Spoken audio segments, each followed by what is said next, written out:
திராவிட முன்னேற்ற கழகம் 2021 சட்டமன்ற பொதுத் தேர்தல் போது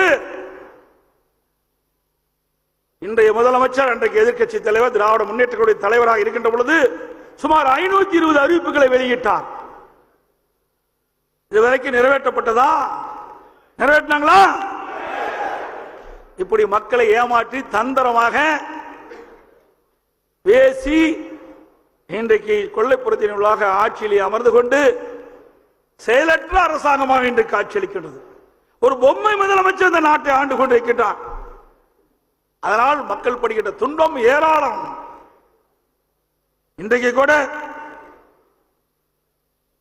இந்த ஆட்சியில சாதனை என்று சொன்னால் ஊழல் செய்வதிலே சாதனை, வேற எதிலையும் சாதனை கிடையாது. கமிஷன், கலெக்ஷன், கரப்ஷன், இதுதான் திமுக ஆட்சியுடைய சாதனை. வேற என்ன சாதனை செஞ்சிருக்கிறாங்க?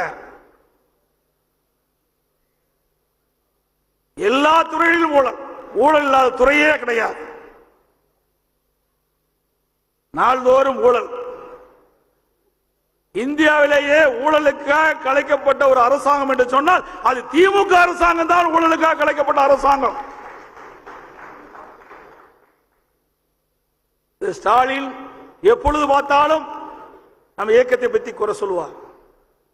அண்ணா திமுக ஆட்சியில் தான் ஊழல் நடைபெற்றது என்று சொல்லி, இப்பொழுது எந்த ஆட்சியில் ஊழல் நடைபெற்று சிறையிலே இருக்கின்றார் என்பது நாட்டு மக்கள் அறிவார்கள்.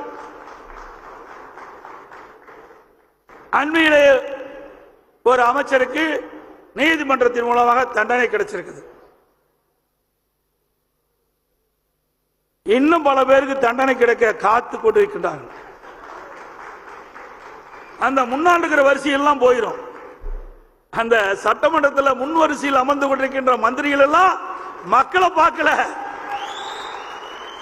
நீதிமன்றத்துக்கு எப்பொழுது தீர்ப்பு வரும் என்று எதிர்நோக்கி கொண்டிருக்கிறார்கள்.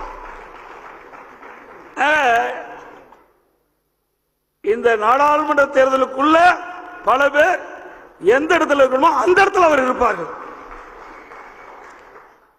அதோட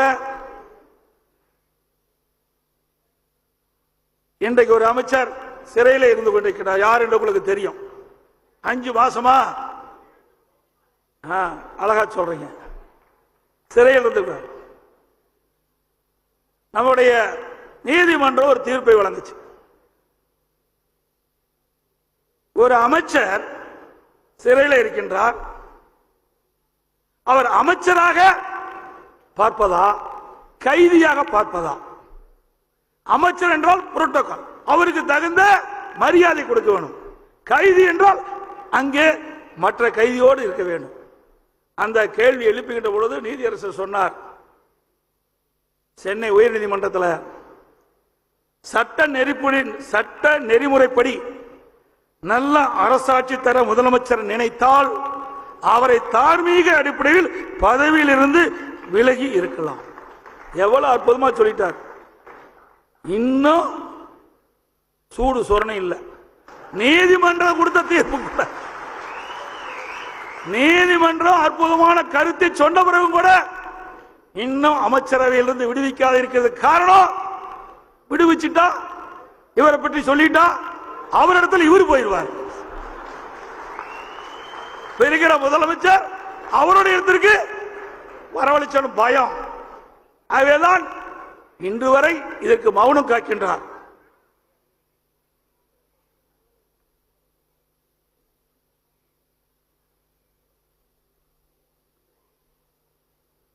அதே போல இன்றைக்கு இருக்கின்ற முதலமைச்சர் திராவிட முன்னேற்ற கழகத்தினுடைய தலைவராக இருக்கிறார். அவர் பொதுக்குழு கூட்டத்தில் பேசுறார். திமுக பொதுக்குழு கூட்டத்தில் பேசுறார். நாள்தோறும் காலையில் நம்மவர்கள் யாரும் எந்த புது பிரச்சனையும் உருவாகி கூடாது என்று நினைப்பவர்தான் கண் விழிக்கிறேன். எப்படி பேசுறார்? நாள்தோறும் காலையில் நம்மவர்கள் திமுக யாரும் எந்த புது பிரச்சனையும் உருவாக்கி கூடாது என்ற நினைப்போடுதான் கண் விழிக்கின்றேன் என்று ஒரு முதலமைச்சரே சொல்றார். அப்படின்னா அந்த கட்சியில எவ்வளவு அராஜகம் இருக்குதுன்னு பாருங்க. இவர் நாட்டை ஆடினா அந்த நாடு உருப்படியாகுமா? நாட்டு மக்களுக்கு தேவையான நன்மைகள் கிடைக்குமா? அவரே அவருடைய கட்சியை பத்தி புலம்புறாரு. அப்புறம் எப்படி போய் நாட்டு மக்களுக்கு நன்மை செய்வாரு? இதுதான் அந்த கட்சியுடைய நிலைப்பாடு. ஸ்டாலின் அவர்கள் கட்சியும் நடத்த தெரியல, ஆட்சியும் நடத்த தெரியல. அதனாலதான் செயலற்ற முதலமைச்சர் என்று பரவலாக பேசப்படுகிறது. பொம்மை முதலமைச்சர் என்று நாம் குறிப்பிட்டுக் கொண்டிருக்கின்றோம்.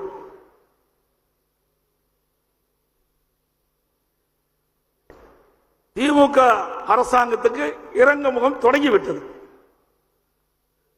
எங்கே பார்த்தாலும் எனக்கு முன்னாலே பேசியவர்கள் குறிப்பிட்டதை போல ஒரு நல்லதுக்கு போனாலும் சரி, ஒரு துக்கத்துக்கு போனாலும் சரி, மக்கள் பேசுவதெல்லாம் திமுக ஆட்சி எப்போது போகும், மீண்டும் அனைத்து இந்திய அண்ணா திராவிட முன்னேற்ற கழக ஆட்சி எப்பொழுது வரும் என்ற குரல் ஒலித்துக் கொண்டு இருக்கின்றது. நாம சொல்லல, மக்களுடைய கருத்து பரவலாக இன்றைக்கு இருந்து கொண்டிருக்கின்ற யதார்த்த நிலையை இந்த நேரத்தில் குறிப்பிட விரும்புகின்றேன். மக்கள் மனம் மாறப்பட்டு விட்டது. மக்களுடைய எண்ணம் இன்னைக்கு தெளிவாக இருக்கின்றது. அடுத்த எந்த தேர்தல் வந்தாலும் அனைத்து இந்திய அண்ணா திராவிட முன்னேற்ற கழக கூட்டணி தான் வெற்றி பெறும் என்ற எண்ணம் மக்களிடத்தில் எழுந்து விட்டது. அதே போல இன்றைக்கு ஆட்சி அதிகாரத்துக்கு வந்தவுடனே வியாபாரிகளை மிரட்டுவது, கடைக்கு சென்றால் உணவறிந்து விட்டு பணம் கேட்டால் கடை உரிமையாளர் மூக்கை உடைப்பது, கோவிலுக்கு சென்றால் அங்கே தேங்காய் வாங்கினா பணம் கொடுக்க மறுப்பது, அவரை போட்டு அடிப்பது, அழகு நிலையத்துக்கு சென்றால் அந்த பெண்களை போட்டு மிதிப்பது, இதுதான் திமுகவுடைய அன்றாட வாடிக்கையாக இருந்து கொண்டிருக்கின்றது. சட்டம் ஒழுங்கு அடியோடு சீர்குலைந்து விட்டது. எங்கே பார்த்தாலும் கொலை, கொள்ளை, திருட்டு, வழிப்பறிவு, பாலியல் வன்கொடுமை நடக்காத எண்ணமே கிடையாது. இன்னும் அருவருப்பான செய்தி, கேட்கவே வெக்கமா இருக்கு, சொல்லுவதற்கே வாய் கூசா இருக்கு. நேற்றைய தினம் பத்திரிகையில் பார்த்தேன், சொல்லக்கூடாதுன்னு நினைக்கிறேன், சொல்லி ஆக வேண்டிய நிலையில இருக்கின்றேன். சொல்லலாமா? பசு ஒன்று கன்றுக்குட்டி போட்டிருக்குது. அந்த கன்றுக்குட்டியை கூட பாலியல் செய்த ஒரு அராசக ஆட்சி இந்த ஆட்சியில் தான் பார்க்க முடியும். ஒரு இளங்கன்று சில போதை ஆசாமிகள் அந்த கன்றுக்குட்டியை கடத்தி சென்று பாலியல் செய்திருக்கின்றார்கள். எந்த ஆட்சியாவது நடந்ததா? நடந்ததுங்களா? உண்மையை சொல்லுங்க. எவ்வளவு பெரிய வன்கொடுமை நடக்கின்ற ஒரே அரசாங்கம் விடியா திமுக ஆட்சியில் தான் நடந்துட்டு இருக்குது. அதோட போதை நடமாட்டம் இல்லாத இடமே கிடையாது. இளைஞர்கள், மாணவர்கள் போதைக்கு அடிமையாகின்ற சூழ்நிலை இன்றைக்கு தமிழகத்தில் ஏற்பட்டு விட்டது. எங்கே பார்த்தாலும் போதைப் பொருள் விற்பனை அமோகமாக நடைபெற்றுக் கொண்டிருக்கின்றது. இன்றைக்கு தமிழகம் போதைப் பொருள் நிறைந்த மாநிலமாக காட்சியளித்துக் கொண்டிருக்கிறது. அதை தடுத்து நிறுத்த வக்கில்லாத அரசாங்கம் தான் இன்றைக்கு விடியா திமுக அரசு. அதே இன்றைக்கு இளைஞர்கள், மாணவருடைய வாழ்வு சீரழிந்து கொண்டிருக்கின்ற காட்சியை பார்க்கின்றோம். அந்த அளவுக்கு சட்ட ஒழுங்கு சீர்குலைந்த ஆட்சி திமுக ஆட்சி. இதுதான் திராவிட மாடல் ஆட்சியினுடைய நிலை என்பதையும் நாம் உணர வேண்டும். அதோட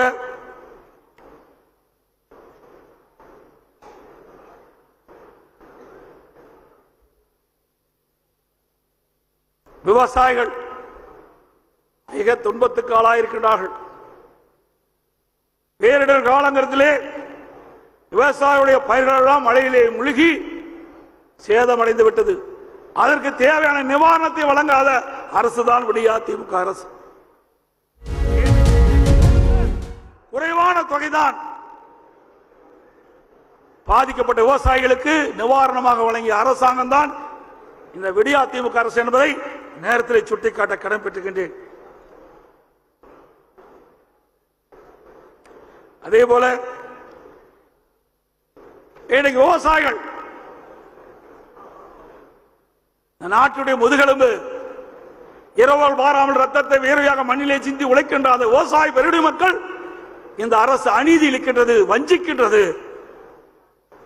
திருவண்ணாமலை மாவட்டம் செய்யார் அந்த பகுதியிலே சிப்காட்டுக்கு நிலம் விரிவுபடுத்துவதற்காக இரவுகள் பாராமல் அந்த நிலங்களை பக்குவப்படுத்தி முப்போக விளையக்கூடிய பொன் விளைகின்ற பூமியாக அந்த மாவட்ட மக்கள் உருவாக்கி வைத்திருந்த அந்த நிலத்தை இந்த விடியா திமுக அரசு பறிக்க பார்த்தது.